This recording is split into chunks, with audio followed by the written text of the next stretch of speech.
Hello again, Miss Snyder. This is Paley, White Teacher, Part 2.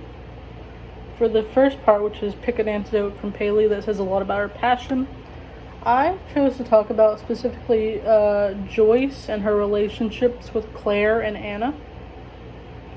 And we'll start with Claire and Joyce first, and how their relationship changes.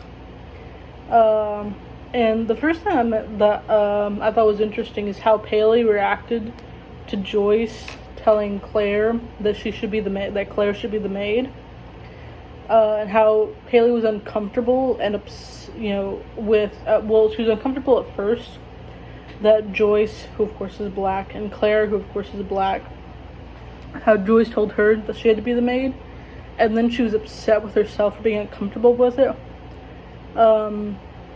And there's actually a quote where she says that had it been Joyce who told Claire, if Claire was white, to be the maid, that she would have been amused by it. But because Claire's African American, and she was told to be the maid, she was uncomfortable about it. And then she questions herself on why she should be or why she was uncomfortable with it.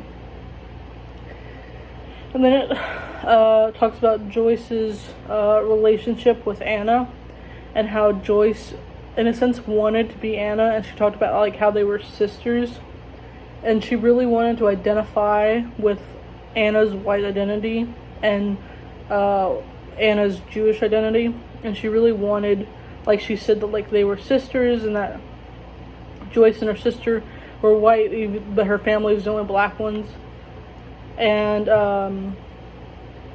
that she was just sunburnt in comparison to Anna.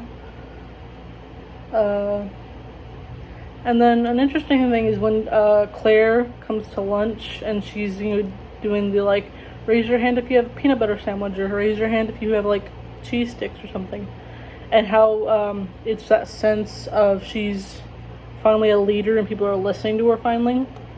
And then they get back and Claire goes to play in the like doll corner and offers coffee with sugar, and no one takes any coffee. And then she puts on the hat and shoes, and she's like, I'm the mom, and she tries to get Philip to be the doctor, and he won't pick up the phone to be the doctor. Now he says like he doesn't want to play with her, and he never wants to play with her, and how upset Claire was from that, and like she was devastated. And then with time, Claire came to talk to Dr. Paley about how upset she was that no one would listen to her, no one would play with her in the doll corner. Joyce picks up the phone's like, will you accept a girl doctor? And then Claire asks her if she's her friend, and Joyce is like, yeah, that she's her friend.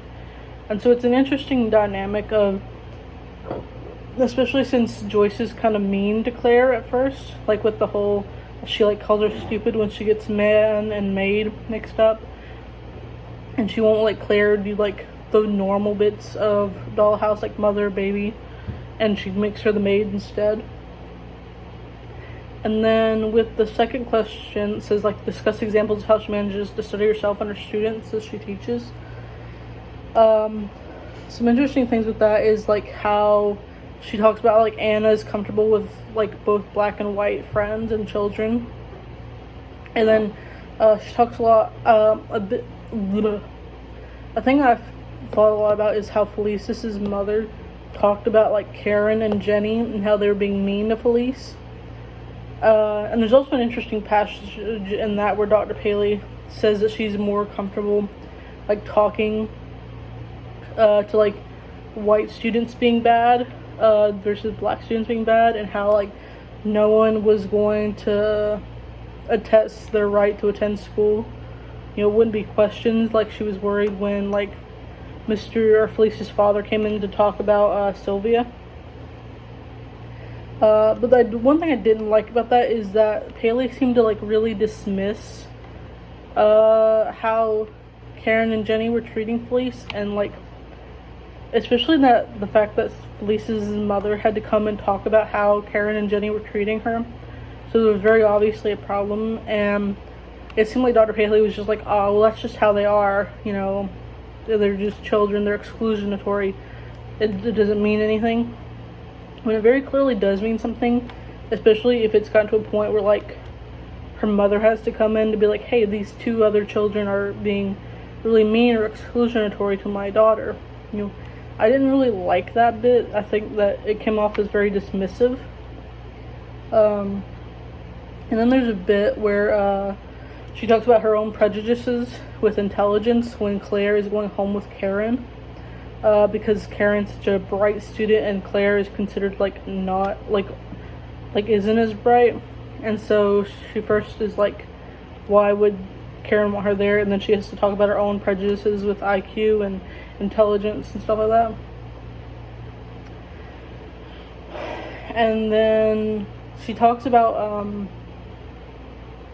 black students being like, white people always lie, or only white people eat pork.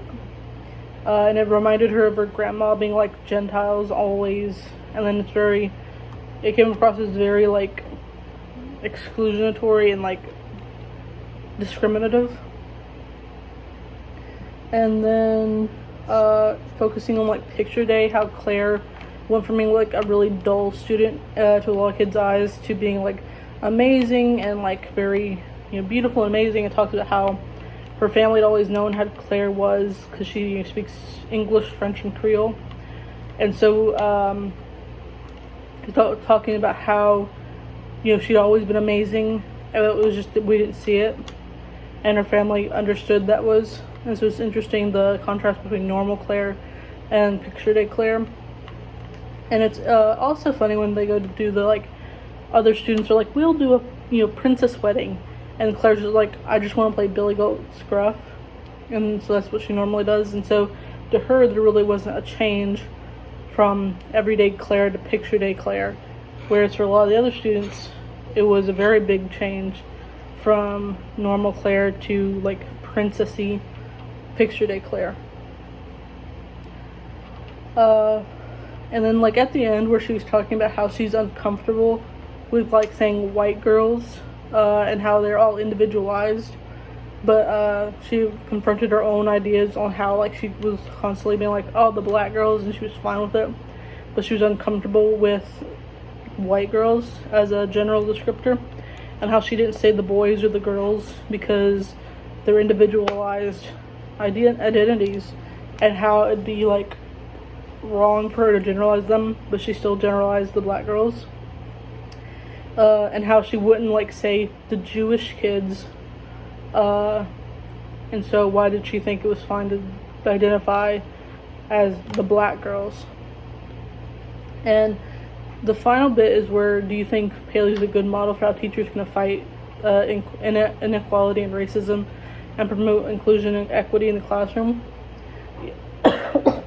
Yeah, I think she's she's a good model, and she's a lot more confident in the second bit of the book in her abilities and her own ideas, and how she can recognize what she does and thinks is wrong.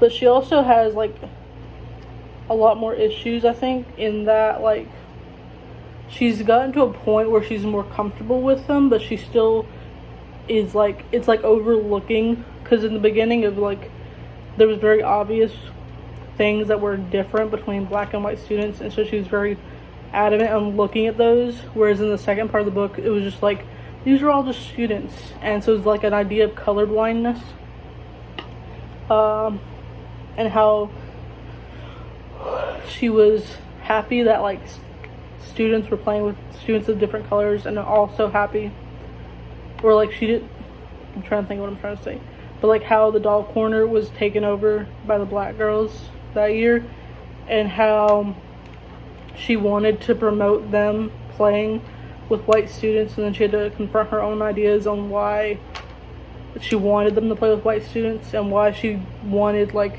Joyce and Anna to individualize their own identities versus making their identities in each other. So I thought the second part of the book is very good. And that's the end. Bye.